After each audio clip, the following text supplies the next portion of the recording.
Now watching crude.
We're getting a little bit of a retracement on the NASDAQ.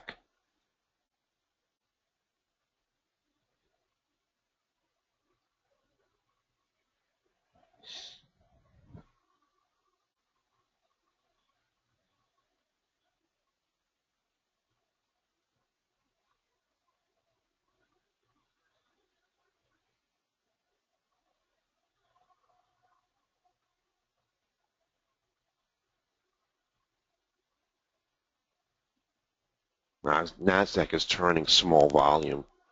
We would get slippage if we took a trade, but we see a nice one here. We're gonna go after it.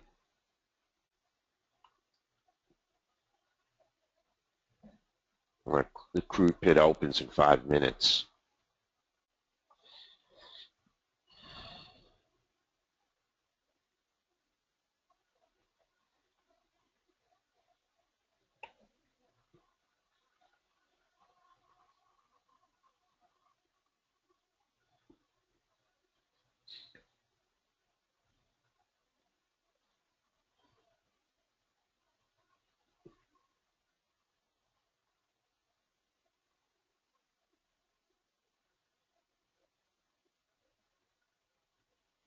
We need more of a retracement to the 50 to take a short on the NASDAQ.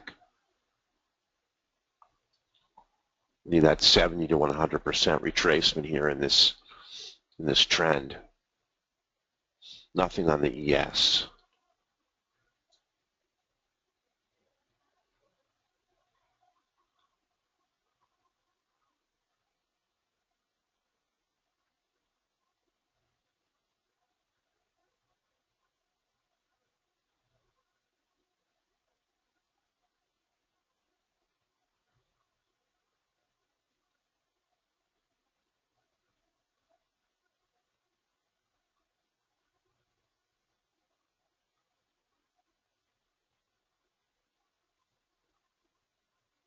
All right, let's watch crude. Now we're going into the pit open in 4 minutes. But if we get a retracement back to the 50 and a continuation short, we're going to take it.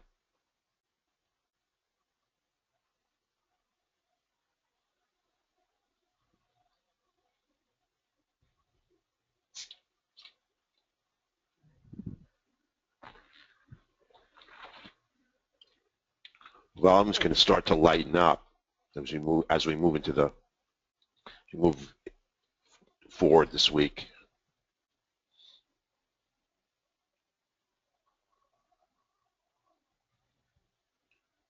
And we're going to send out a schedule for the trading room this week.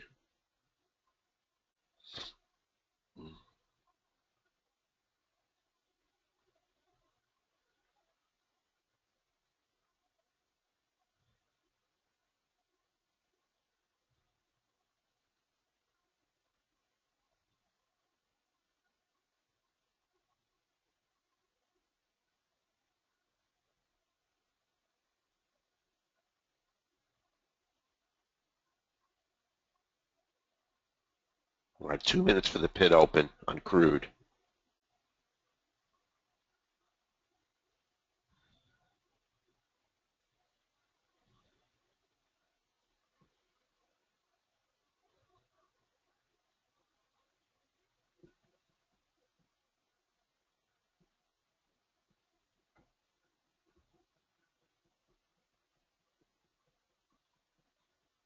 We'd like to get this B candle.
All right, the pit just opened.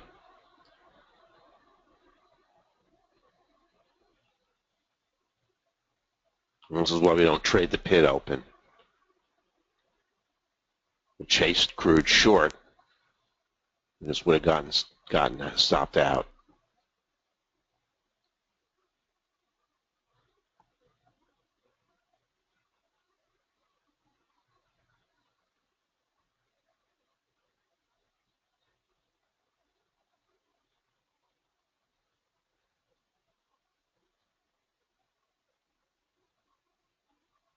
Let's see if we get a pullback on crude and a continuation long off of the value area high.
All right, this continuation long on crude is no trade. Modified 15 is yellow. We still haven't cleared the value area high.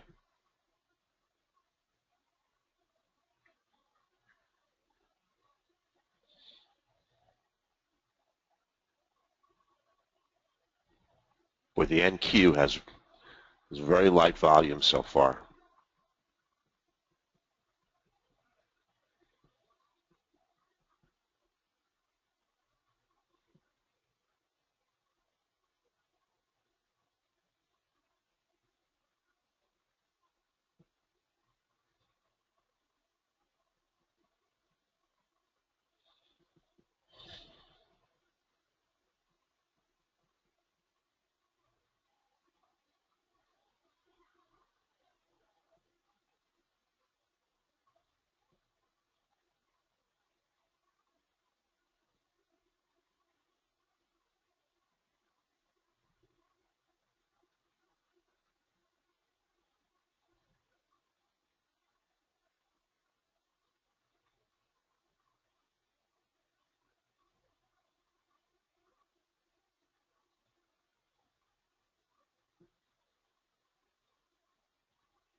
Crude's trying to work higher.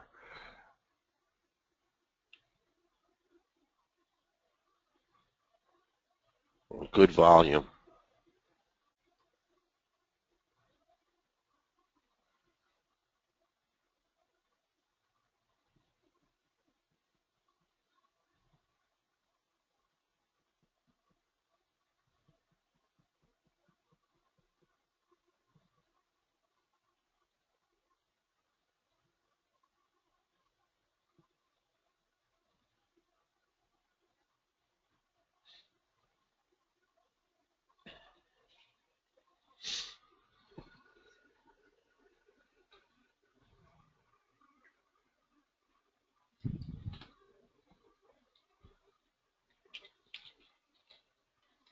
Now crude's just breaking the value area high.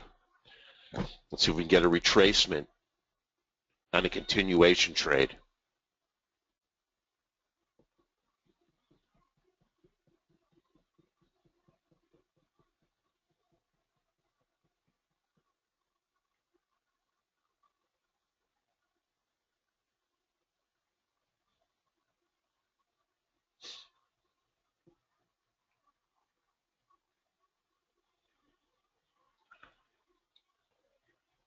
We're going to buy an up close on crude. Entry is 42.71.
We're filled.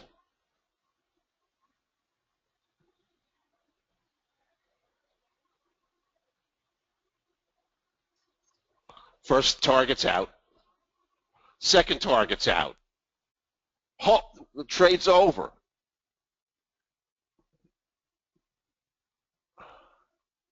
We're done for the day. Profit targets hit. $590 of profit on positive slippage.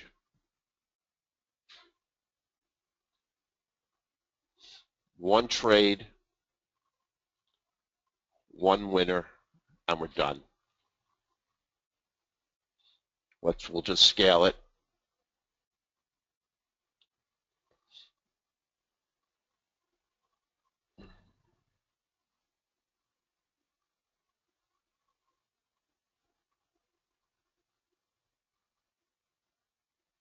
The trade went 24. Never took us out.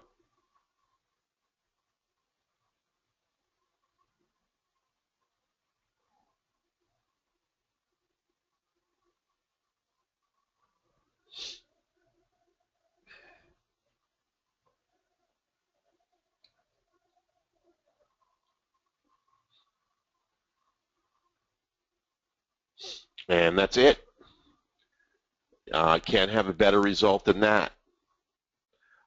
We deal with negative slippage consistently. Every now and then, the market's going to hand us it isn't a gift. It's just the way the trade goes. When you have to adjust for negative slippage, you do it. When the market fires out like that and gives you positive slippage, you take it. You take it as well. So we have one trade, one winner. Net profit today is $590 on one trade. And let me just see if there are any questions in the room. I don't know if we would have gotten up earlier yesterday, we would have had the same trade. Hold on 1 second.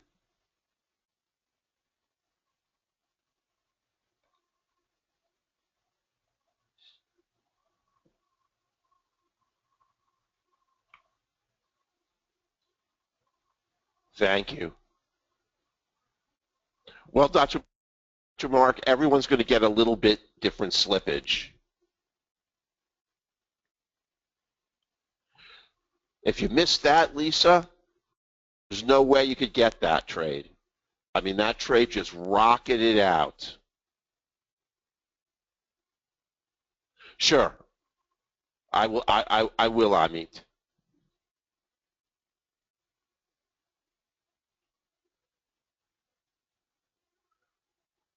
Okay. Well, Dr. Mark, you didn't get the slip. You didn't get the slippage. You made 350.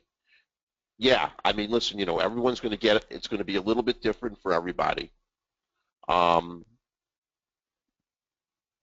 everyone's going to be, slightly, but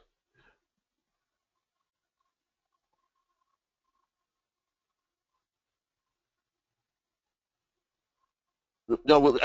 Dr. Weddle, DH. We are looking. I am watching the ES closely. I will. I really am. I got it in my sights, and if we get it, we just didn't have a setup yesterday. Believe me, we are very, very focused on it because it's such a high volume market, and slippage is so unlikely on that market. We are focused on it. Now, here's the schedule for the rest of the week. Tomorrow,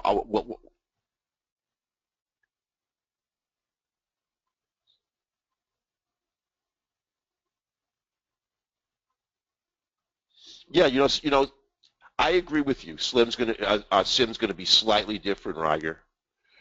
I mean, Sim tries to mimic market depth as closely as it can, but it never does exactly. But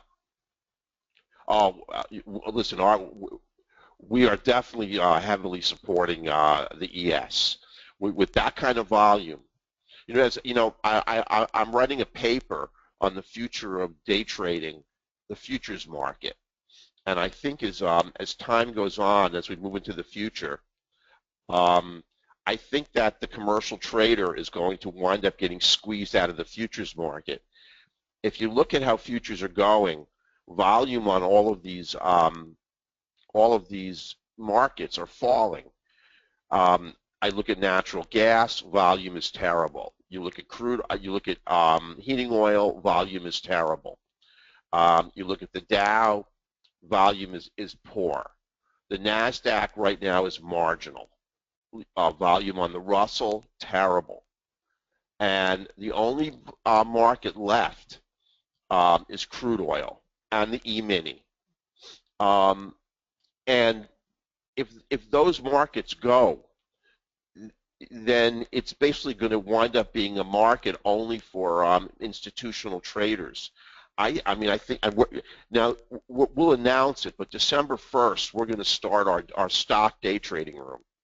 Now you're going to need more money for that, but we're going to be day trading that trade 10 million shares a day. I mean, if you consider a contract to be equal to a share, I mean, you're looking at volume of 10 million.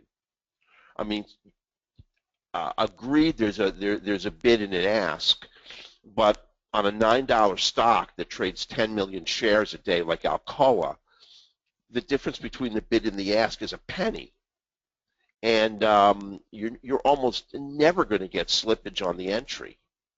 So I think that's a very lucrative. You can see crude's continuing to rise, and I think that's a very lucrative market. Right now, I think there are only two great markets left: crude and the E-mini. And I think if everything aligns really well, and the Nasdaq is turning really good volume, the Nasdaq is still good. The Russell has tremendous volatility, but the slippage on it is unacceptable. And you can get 3 ticks of slippage on an entry. And when you have a 5-tick first target, you can't give up 60% of your profit on the entry. The risk to reward becomes too skewed. Bonds and notes have decent volume, but here's the reason they're really tough to trade on it. And listen, I had bonds up for a long time. If you want, we trade a 3 range. If you want to get a 3-tick winner on bonds, you got to get 4 ticks out of bonds. You got to get 1 tick past your target in most cases. So it's tough to do, and it's definitely a tradable market. I have to tell you. I mean, Treasury notes, trade about 750,000 contracts, and bonds trade about 350,000 contracts. But it's just a very, very low volatility, hard to deal with market. What made bonds tradable for us was the quant lines. They're excellent on bonds and notes. But we're going to deal with a lot of targets, like a first target of 3, we're only going to get 3. Some people will get filled and some people won't get filled. But remember, our new rule in the room is if we go 3 on a target, and we don't go through the target, we don't take a profit on it in the room. So it's very hard to make money on bonds and notes. Definitely tradable though, but I think we're good right now with crude, the E-mini, and the NASDAQ. The NASDAQ though, everything has to align. I spent about 2 hours on it last night. You really need the quant lines. It helps to have background bias. It's a very choppy market, and it'll blow 10 ticks, with the wind, unless you're really, really well aligned to take a conservative trade on the NASDAQ. But it is a good market, and the fact that we have that minute counter in the lower right-hand corner is really helpful, because if you see the NASDAQ's turning 300 or 400 contracts a minute, even if it's rotten volume for the whole day, you can take that entry with authority. And I've been watching that counter really carefully when we take trades.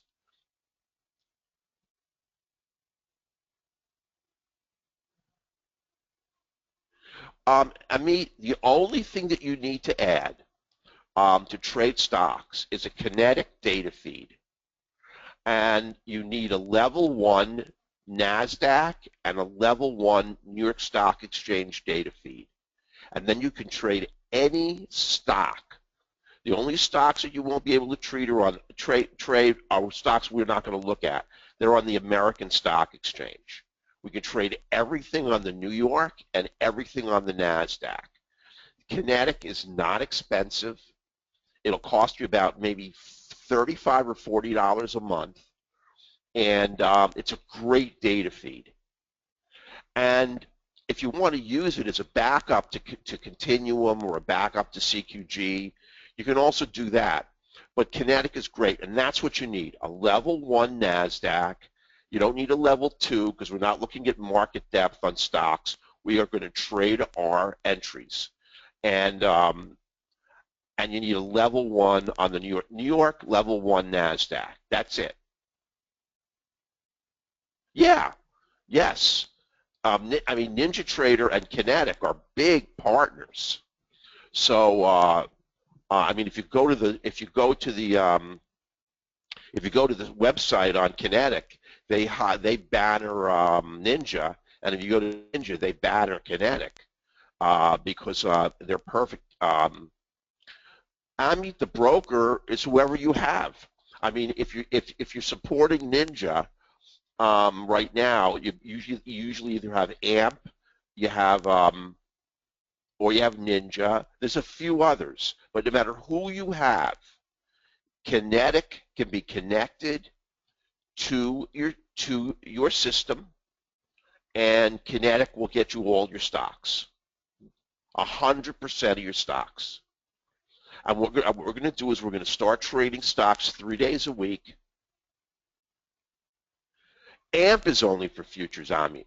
But if you add stocks, if you add a Kinetic data feed, they will take your money on the commissions from stocks. I believe that to be the case. I might be wrong on that. You may need to get a second broker for stocks, but the data feed is kinetic. I'm just not sure.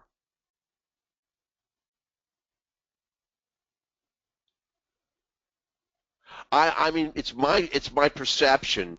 Listen, I've been doing this for 15 years, and 15 years ago, the Russell would trade 350,000 contracts on an average day. The volume on all of these markets, natural gas was a tremendously high volume market. The same thing for heating oil. The others that were huge volume that have completely drained were soybeans, wheat, and corn. I mean, I've looked at those. The grain openings are 10:30, so they're really. I mean, they used to be awesome openings on a 5 range. I mean, you would get 200 to 250,000 contracts on corn and wheat. Soybeans would trade about 150 to 175,000 contracts. You go now, and soybeans, wheat, and corn are just really very light volume, poorly moving vehicles. So that's how the market's changed in the last 10 years. Well, the problem with the Forex is that the best time to trade the Forex is I think, is the European. Listen, we could go to the Forex and trade like a euro dollar cross while we trade crude oil and we trade the E-mini, and that could be our third market. There's a couple of problems with that. Everybody needs to open a second brand new account, get an entirely new data feed, and remember, if you're on Ninja or you're on AMP or all of these, none of these are Forex. You have to get a completely different one.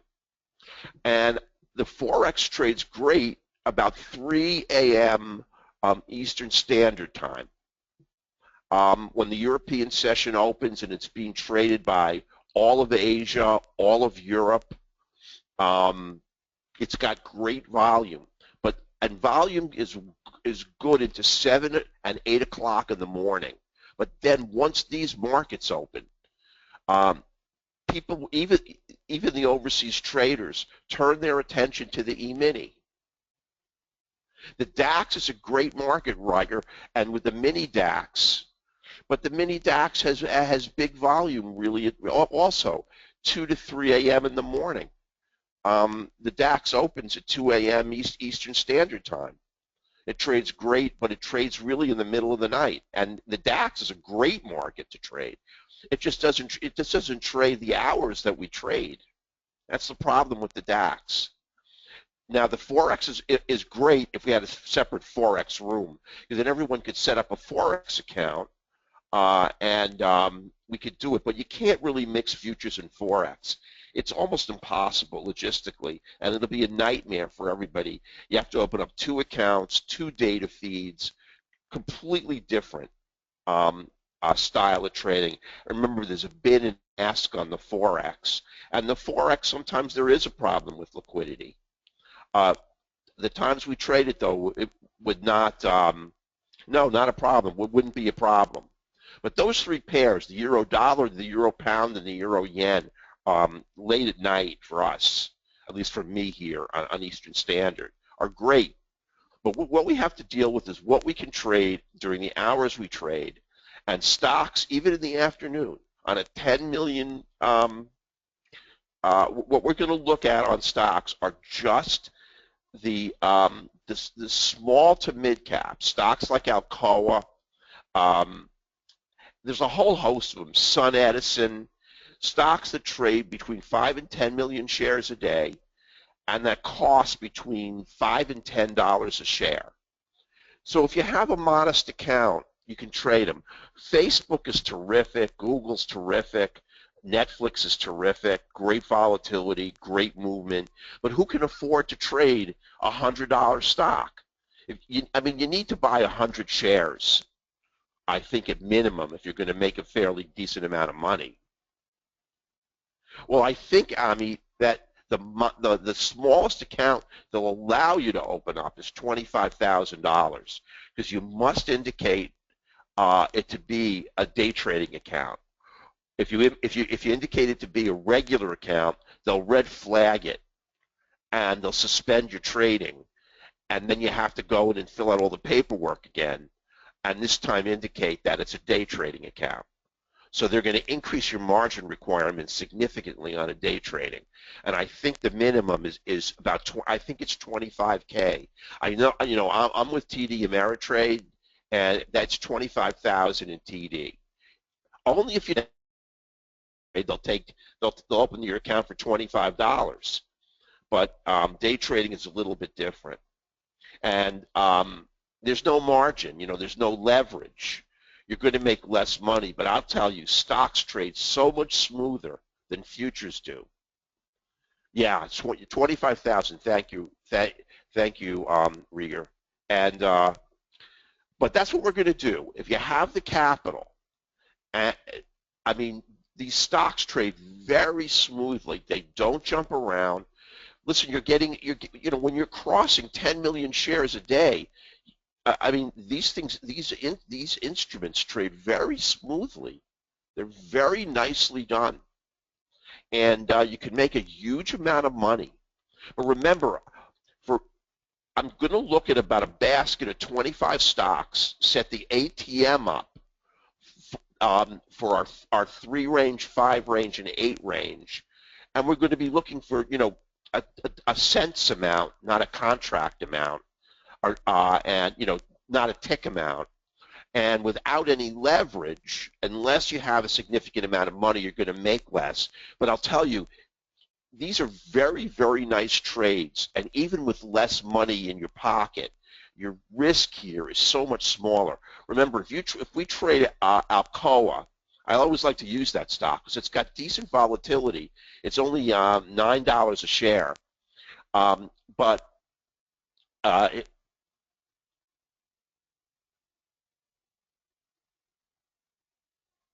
you know what the problem is, Rieger? You must have 25K because you can't open a day trading account without that. That's the problem. I think those are the minimum requirements now. You have to have the 25K in there. Listen, I wish you could open a day trading account with $10,000, but you just can't. You can't. I don't believe. I just know that's the requirement for TD Ameritrade. I think that's going to be the requirement for every one of them. They're very scared now for people who day trade because a lot of these they used to offer huge margin. So if you had like 10K, you could trade $30,000 worth of margin. They don't do it anymore because a lot of them got sued after the dot-com bubble and people lost their shirts. Yeah, thank you, Dodd-Frank.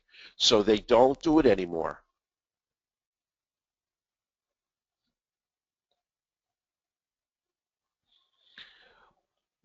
Well, we don't really, Alan, because if you put 25,000, well, I understand if you take a loss, you're right. You're going to need a little bit more because our first trade could potentially be a loser. But I'll tell you, these are going to be trades that are going to be between 85 and 90% winners. I mean, these stocks trade very smoothly, and when they give you a signal, they tend to continue at least through your first target. Thank you so much, Dr. Mark. Thank you. Now, I'm going to take it and copy it so that everyone can see it. Now, hopefully everyone can see that. There's the link. Well, you know what? I'm going to cut and paste it and put it down here so that everyone can see it. I think it's in the answer section, so it should be viewable by everybody. Let me send that to all here. There you go. So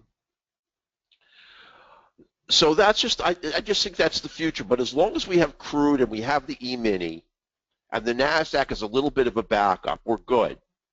And as long as I trade, watch the signals. The system gives great signals. Now, I just want to say that the stock trading was going to open on December 1st. If you're a member, and most of the people in the room are, you will all get access to the stock trading room for no charge. That's always been our policy at Right Line. We're never going to stop it. When we add new products or new services, we never charge. I consider you guys to be my family and ladies to be my family. You're all going to come into that stock trading room for free, no additional charge. If you're not a member and you want that service added on, you got to, the end of November is going to be the cutoff. After that, if you come on, it's going to be a separate room at a separate fee, because it's going to be a lot of additional work for me. It's 3 days a week. I'm going to be in 2 rooms, and it's really, because I just can't trust the trading to anybody else right now. Even though I'm working with people, no one's at the point, I think, where you want to take a trade from them, and so it's going to be me. So I've been watching stocks a lot. I spend a lot of time, and I'll just tell you, if you really want to be a professional trader, you really got to do a lot of screen time, and that's really the name of the game. You just have to watch the future. I watched the futures move for 2 years straight without taking a trade. Before I even started, and just learned how the tempo and the way the market went. But this was way, way back when nobody had a clue, in 2000, 2001. So it just takes a lot of screen time, but you can do it, and you can make money every day. It's a great profession if you master it. You just wake up in the morning, go to your computer, no employees, no headaches. But we're fighting a lot with the futures market. We have to fight slippage, and we have to fight the institutional guys. I'm just gonna tell you this. You figure that if there's 100 commercial traders, and we're just fighting each other, why isn't it 50-50? Why don't 50% of commercial traders make money and 50% of commercial traders lose money? Given the fact that the institutional factor is not an independent variable, it's a dependent variable, because everybody who trades has to fight them. So it doesn't vary from person to person to person. Yet 95% of commercial traders fail. And the reason is because they're not given the right information. I mean, an indicator that assimilates data from your trading chart is useless. It doesn't look into the future. You have to look at indicators that assimilate data from higher time frames. And that's the whole foundation for what we do. And if you don't, I mean, who cares what an oscillator says based on price on your chart? It is not going to give you any forward-looking information. And if price goes up, the oscillator will go up. And if price goes down, the oscillator will go down. We have looked here at the predictive value of indicators that assimilate data from the trading chart you're on, and they have no predictive value. And all these new fancy indicators, even market profile, our market profile goes back more than 1 day. And it took a long time for us to arrive at how far back it looks, and that's a proprietary number, so we don't want anyone else to know. But it doesn't look at 1 day's worth of data. Nothing on our chart does. And that's why it looks into the future. In market profile, it's looking backwards. All the other indicators look at higher time frames. And that's what really gives them the power that they have. Our order flow, 2 higher time frames. Momentum, 2 higher time frames. We don't care what the trade shows. And then the correlative markets are of great value. If you have the patience and you want to wait for the correlative markets to come into your favor. I tell you, the predictive value of the trade goes up. It is a tremendously powerful independent variable, and when it rotates into your favor, it's a great value, especially on the E-mini and on the NASDAQ. When it's not going to hand you a trade because it's not an entry indicator. We don't give you a green dot to go long when you've got the triple quants. But when you get a perfect market structure entry with background bias, and the 50 and the 15 are green, and you got 3 quant lines, the predictive value of that entry is tremendously high. I mean, the system works, and every single component of it really provides you with an independent variable that really does help optimize your entries. And I was going to try to give a webinar this week just looking at our background bias and at the quants and trading a bare chart with no other indicators except the 50 and the 15 show you how well just looking at market structure and market structure is very much defined by moving averages, and just looking at background bias and the quants, how well you can trade the market with just that. And I just don't have time to do it because it's Thanksgiving, but we're going to do that. We're going to show how those forward-looking indicators and the ones, I mean, I don't think there's any platform that has data that is carried in from other markets. I mean, that's what the quants do. I mean, you're looking on crude at 3 correlative markets, and your trade is better with the quant.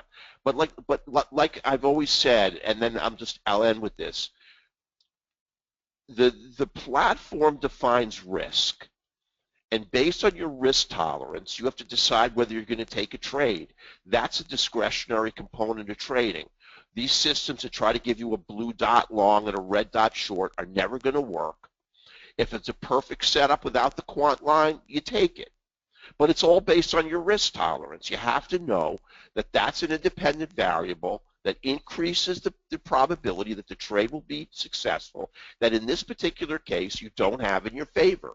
If you feel that's an acceptable risk, you take it. If it's 5 ticks off the modified 15, if it's a perfect setup, the quants, background bias, order flow, and momentum, you know that after 4 ticks, risk increases, but everything is perfect. Okay, you say to yourself, okay, this is an independent variable that I know I'm trading with additional risk, but I'm going to take the trade. So that's what takes the practice. And if anybody tells you that they have a system that is absolutely written in stone, it's impossible. And this is why it's so hard to make an auto trader, because there is a pattern recognition component to trading that an auto trader simply does not have. And that's what makes the human mind and brain so much more powerful than a computer in this particular case, because a computer cannot do pattern recognition. We can give it an algorithm, and we're adding the quants and the market profile to our auto traders, but it's still an algorithm. So it still misses great entries, but every entry it takes is awesome, but it misses really nice entries that we would take on a discretionary basis, where one variable may not be exactly what we want. That's the problem with auto trading. So that's it. Now we're going to send it out in an email, but here's the schedule for the rest of the week. Tomorrow we're going to start trading at 8:30 in the morning, and we're going to finish at 10:15. Now I know it's going to be an abbreviated day because I have a Thanksgiving commitment. But we're going to get almost 2 hours of trading in. We should be able to get ourselves 2 winners. We're going to be closed Thanksgiving, Thursday, and we're going to be closed on Friday. I could open the room on Friday, but I think it's a terrible day to trade. Um, not only is it a Friday, no one's going to be here to trade. Everyone's going to be taking Friday off, and we're going to be dealing with a very thinly traded market. And I just don't think it's worth. I mean, we want to be into capital preservation, and trading the day after Thanksgiving on a Friday is a horrific day to trade. So that's going to be our. I mean, I'm doing it really because we don't want to trade a market where there are going to be 8 people trading, and no one. All the institutional guys are going to be gone. Most of the commercial traders too, like us, they're going to be gone too. They're, you know, people travel on Thanksgiving. You can't even get through the airport. People are going to walk away from their computer on Friday. We should do it as well because we'll get great trades on Monday. So a little bit of an thank you, Dr. Mark. So we're going to have a slightly abbreviated day tomorrow, but we're going to move it earlier.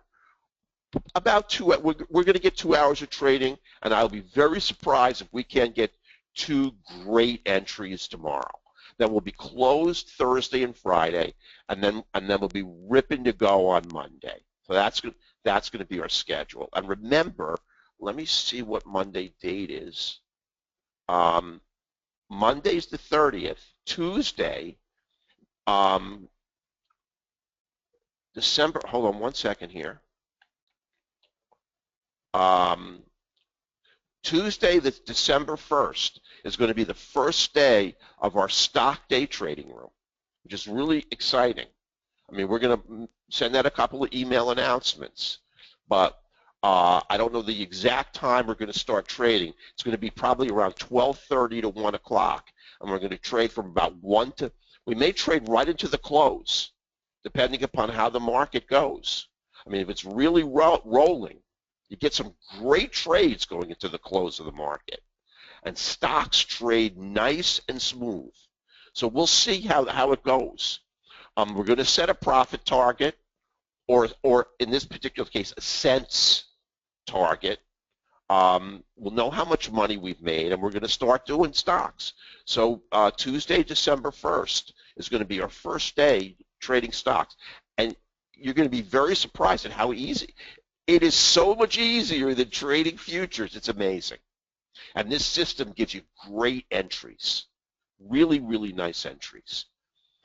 So, okay, everyone, have a great afternoon. And we'll be back tomorrow. I'm going to be here on 8:30 sharp. If we get a trade at 8:35 and we're done, and you come in at 8:36, don't say I didn't warn you. So that's it for the day. See everybody back here tomorrow. Any questions? To have a webnet. You know what, AZL? The best thing to do is just come into the room and watch. And because here's the thing, we're going to trade stocks just like futures. In fact, you're not even going to see a difference. The only thing that you're going to see, same indicators, same system, same candles. The only thing you're going to see is a much. I'll just put one up really quickly. I did this a few days ago. I'll show you a stock. I'll open up crude, and let me just move the NDT out, and you're going to see how smooth it moves. And the stock I like to show. I'll show you Alcoa. Well, I can't show you. I'll show you Alcoa. That's okay. We'll have to change the size of the. All right, now here's Alcoa. The problem with Alcoa right now is it hasn't traded much. Oh, you know what it is? You know what? I'm not going to do it today because you know what I have to do in order to get stocks. I have to add my add my kinetic data feed and kind of just reach. I don't have the kinetic data feed hooked up, so stocks are not going to. That's all end of day data I have there on stocks. But you know what? The problem is between Thanksgiving and the 1st, there isn't much time. That's the big issue. I'm looking at that beautiful C candle right here at 9:38 on crude. Now that's a tradable C. Even though the modified 15 is yellow, here's what you have here. When you get a break and quick retest, even on a yellow 15, there's your move up. That's what you want, the break and fast retest of an area of support or resistance. And have order flow and momentum, you have background bias, that's the perfect break and retest you look for. And on an engulfing C, there's your move up. Now, we're not going to take a trade with almost $600, but that's really a trade. That's a very lucrative trade. You can make easily $250 off that trade right there. Just noticing the break and retest. It's my landlord. So, and that C is still running. Well, the next C it would be very hard to take. I would not take the next C on crude because it's way off support, and it's just not a tradable C. We're not. That's when you trade with specificity, you're going to miss some moves, but we don't care about the moves we miss. We just want the moves we take to be winners, and that would have been another great winner. We're not going to risk any money on this trade. So, all right, everyone, that's it for today. Any questions? We'll be in the office all day. Rory will be here. I'll be here. If you have any questions, just let us know. Leo will be here if you have any tech issues. Have a great afternoon, and we'll see everybody back here tomorrow, 8:30 a.m., and we're going to send the schedule out via email, just in case there are a lot of traders that may not have been in the room this morning. Okay, everyone, take care, and see everybody tomorrow. Bye-bye.